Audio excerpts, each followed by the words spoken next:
Viewers, abịa m ịkọwa maka honey. Taa achọ nke a ka aja gị mepe ka ị malụ the spiritual benefit and health benefit of honey. Taa abịa m ka ntiwara gị akụ iwu ozugbo ka m kọwara gị ihe mabụ before. Gezie ntị. As you already know my name, Ogbuefi Ezeana, ugochitubelu, Oraifite, ma ịkpọ m aka Chukwu.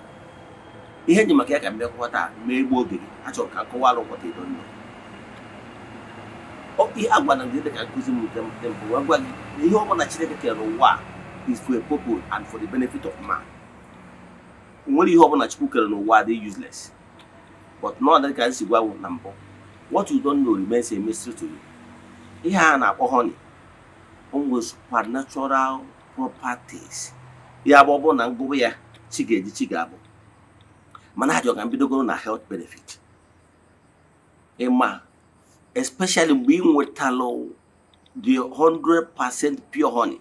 Ịma na problem enwe na Nigeria bụ oke ọchịchọ is too much.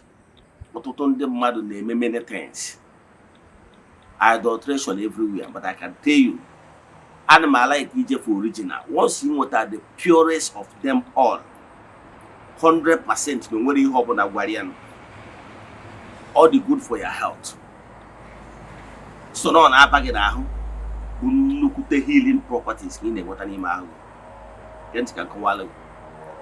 Ịma na ọ bụrụ na ị nweta original honey, siso niile na-enwe cough, iso na ndị na-enwe cough, those cough ọ na-agba cough, you feel no pains within your heart and lungs. Those cough ọ na-abụ inwe ọ dị ekwe apụta apụta, ị na-akwụ ya otu ọ dị ekwe apụta. Ihe ị na-eriri ime iweta honey. Bịa chọọ some cloves of garlic. Iwepụsị azụ ya, cut or slice ya small. Add ya in the honey. Happy for 24 hours. Just water no yet ebe 5 to 10 cloves of garlic. You can to see how we name honey. Happy till the next day. Well, teaspoon, that is tablespoon. We don't name Mary. One morning, one night, one morning, one night. Before 3 days, the cough will go. I just can name one, just 110. You know what I mean? Honey, well, we had and 110 about no, they're natural, whether any after effect. When I as you see me, I don't eat sugar. And what I'm sugar, but you may check sugar, yeah, before you don't maybe he was in. Ogbuefi na-ebugo an adult 40 years and above. What do you say about sugar? Sugar, what do you say about sugar? You need the honey. Natural honey, nke akụrakụ. Enwere ndị akụrakụ ị nwere ike ịnweta very cheap. Yes. But the water another to original one. Ihe eji wee ṅụ akamụ, ihe eji ṅụ tii, ihe eji wee ṅụ so many things. Cow for health benefit and Korea chiga but na show me igbo oge abịa na spiritual benefit. Oh, a maro ihe purest honey na e mana purest honey na-echi ikwubi okwu n'ihe wuru small amount of honey tinye n'ile gị ihe ụtọ dị gị niile iwe kwubo ihe ụtọ ị chọrọ ka ọ na-eme n'ime gị ndụ gị n'ime ezinụlọ gị n'ime business gị ịmara. What you don't know remains a mystery. Man, that favor anwa ihe ụtọ ahụ ị chọrọ ka ọ na-eme n'ebe ị na-achọ contract na onye a gị na-enwere appointment.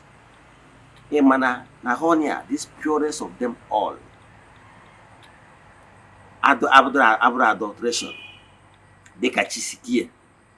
Man, no ihe eji ewe kwubi okwu by a drop, just a drop na mmiri ga-eji wee abịa about, do you know? Ọ bụrụ na nkọbara gị ihe honey na-alụ, ị ga na-agba n'aka na-agba n'ụkwụ maka na ị mara ya. So ọ bụrụ na ị chọzie ịma more, ị gota this honey.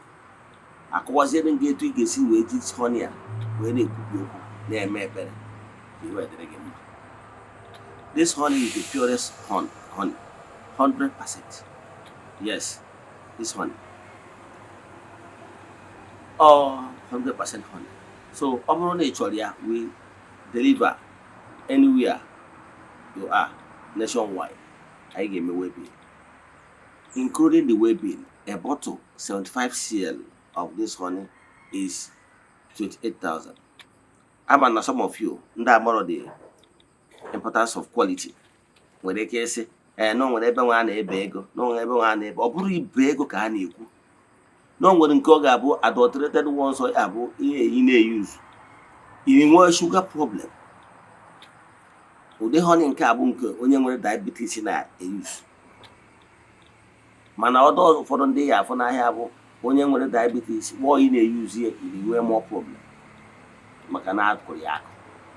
Achọrọ m ka njere dị ya, mana ihe na-achịkọwala gị bụ ọ bụrụ na ị chọrọ this natural 100% honey, I will ship it nationwide. A bottle of it is 28,000 naira. Onye nụ ya kọrọ ndị ya dị ya.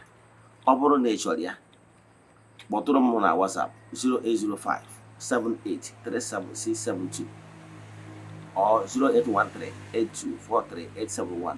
Na na screen, you got for these numbers in that one. We ship nationwide. 28,000 covered, go to your way pay. Thank you. God bless you.